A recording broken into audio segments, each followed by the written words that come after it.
Kandi Burruss is somewhere saying, "No, why am I in it? How I get in this? I'm not even on this show, but I'm all up in the Matrix."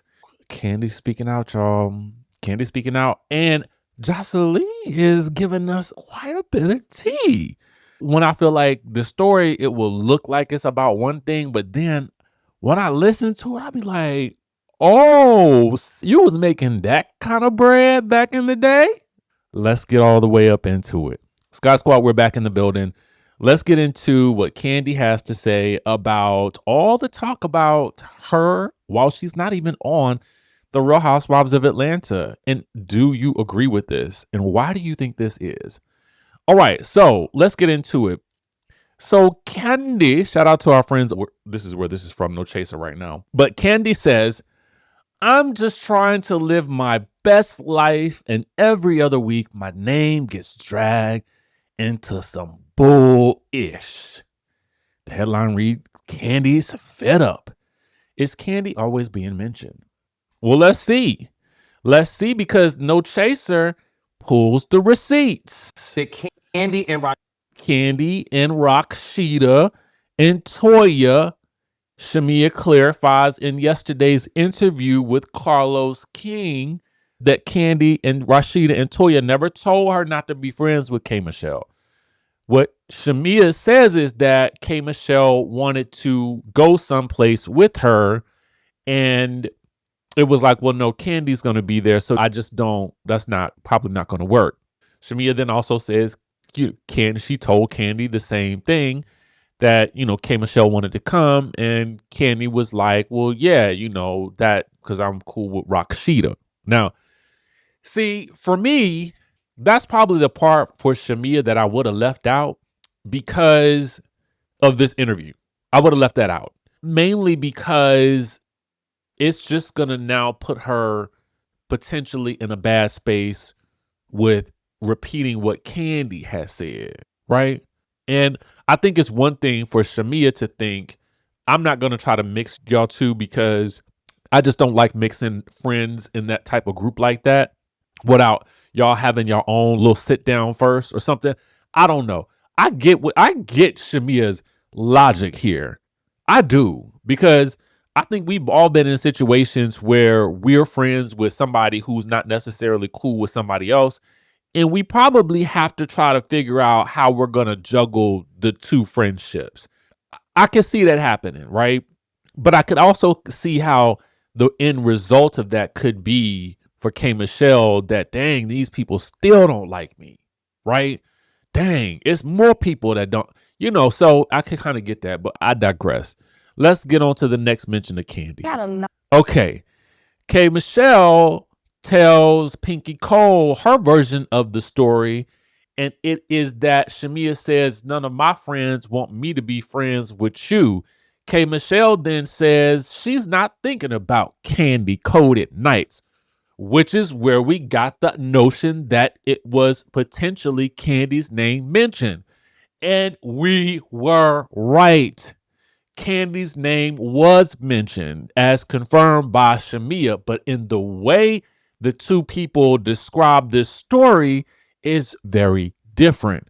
So yet again, Kandi and the gang are all up and through the mix and the matrix that is Real Housewives of Atlanta season 17, but it goes further because Angela then asks Shamea, who is she channeling right now? Are you channeling Portia or are you channeling Kandi? Okay, so that led me to wonder, where was that coming from? Now, I kind of wondered if maybe, why mention Kandi all of a sudden? Angela does not know Kandi. Has some other conversation, because this would have been before the club incident with Shamea and K. Michelle wanting to go to some other event, and Kandi and the mama or Kandi was going to be there or some such. Had K. Michelle, because K. Michelle is cool with Angela. We don't see it much on the show, but we hear it a lot from K. Michelle in interviews. So Has Shamea brought this up on more than one occasion? Maybe thinking it's innocent. I'm still trying to kind of iffy about mixing y'all because Kandi's cool with Rashida. K. Michelle used to beef with Rashida and Toya and them. So my wonderment is, had it been mentioned before in the conversation that we saw K. Michelle have with Pinky, had she had a similar conversation before with Angela, Angela picked up on this and asked, it seems like Shamea's being a lapdog for maybe Portia.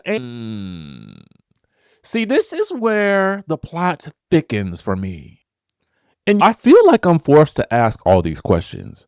I really do, because some of the situations go unexplained. For as much as I do feel like Carlos dove deep yesterday, without this new bit of information, with Kandi feeling like this, and now shout out to No Chaser for putting these clips together like this at the week by week mention of Kandi's name in the BS, particularly with regards to the show. It's been 3 weeks now specifically. I mean, I can understand her being a little like salty about it. Like, I'm not getting paid from this BS that's happening in the moment, right? Does Kandi have a right to talk about Housewives outside of Housewives? Absolutely, because that's her.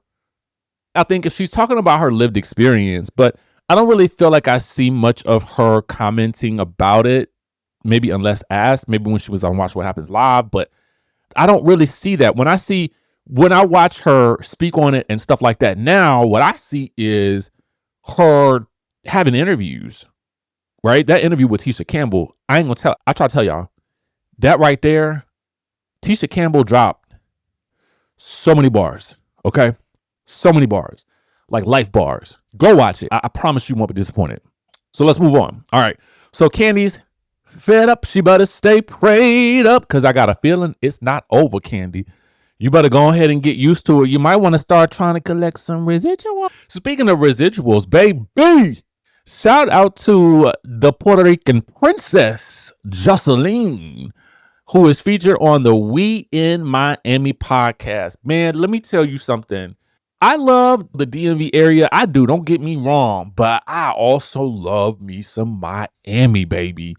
I feel like Miami is one of those places where when you step off the plane, maybe it's me because I just feel like I'm kind of in tune to things that I feel like sometimes people can't see. I know. Don't call me no names in the chat.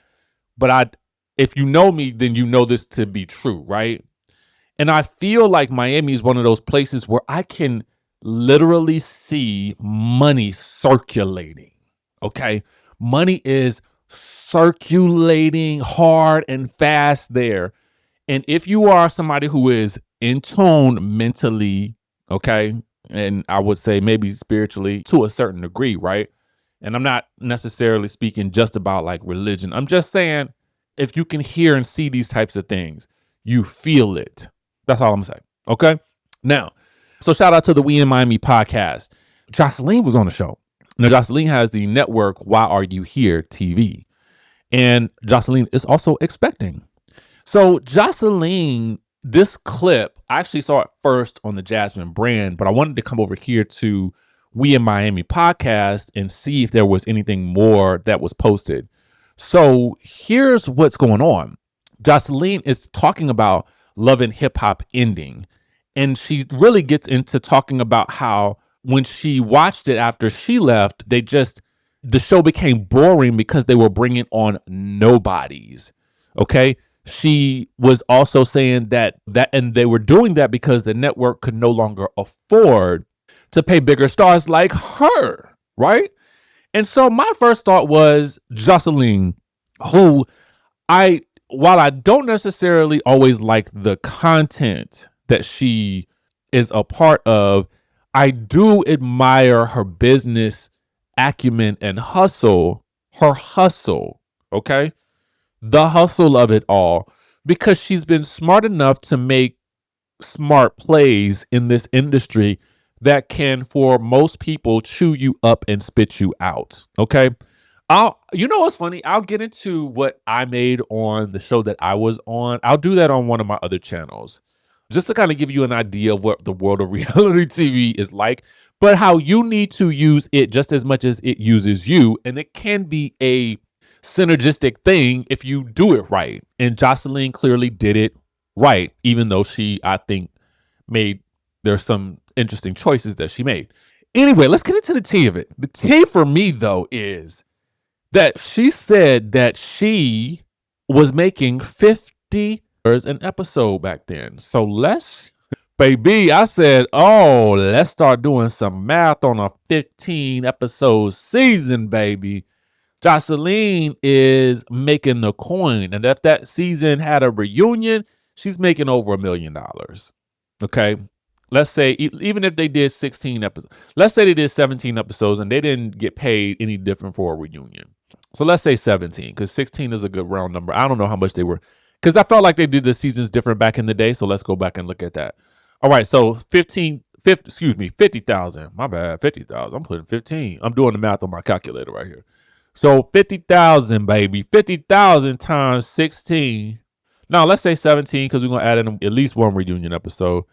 All right, so you're getting paid about 850,000, probably getting like bumps for other things at that point. She was making close to $1 million, I would estimate. Because even at the 17 episode mark, you're making 850,000. So you could probably add in a couple of bonuses for this, that, and the third. I would imagine she probably got a little bit extra of this, that, and the third. But as you can see in the caption, it says she ultimately walked away because she got tired of dancing with the devil, adding that she now considers herself a holy woman. Okay. I think they did ask her who she meant by the devil, and we don't see that. You don't really see that in this clip. But here's the thing. I will slightly disagree with something that she said here, because when she came into the show, she as more of, in my estimation, for me as the casual viewer, I did not know who she was. So as she talks about the nobodies coming onto the show, I would, in some form or fashion, in some ways disagree. I mean, there are definitely, I think that they took a model that she herself was a part of. Stevie J was probably the more well-known name because he's a producer.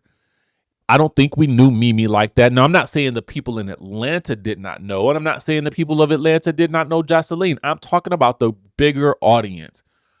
I did not know who Joseline was until she came on the show attached to Stevie J. We got to know her through the show. And granted, she went on to do, she's gone on to do big things, but I think that the motto has pretty much remained the same. They will take someone who is attached to a name, whether that name be a male or a female, you know what I'm saying? And we in the business or adjacent to the business. And then we get to know that person typically by way of their dealings with the cast on the show.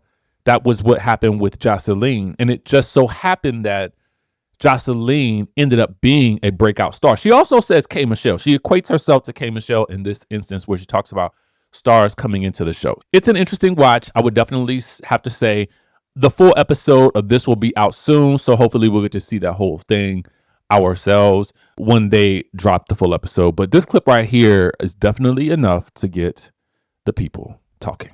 Okay. Let us know what you think in the comment section down below. And I will catch you, of course, in the next video.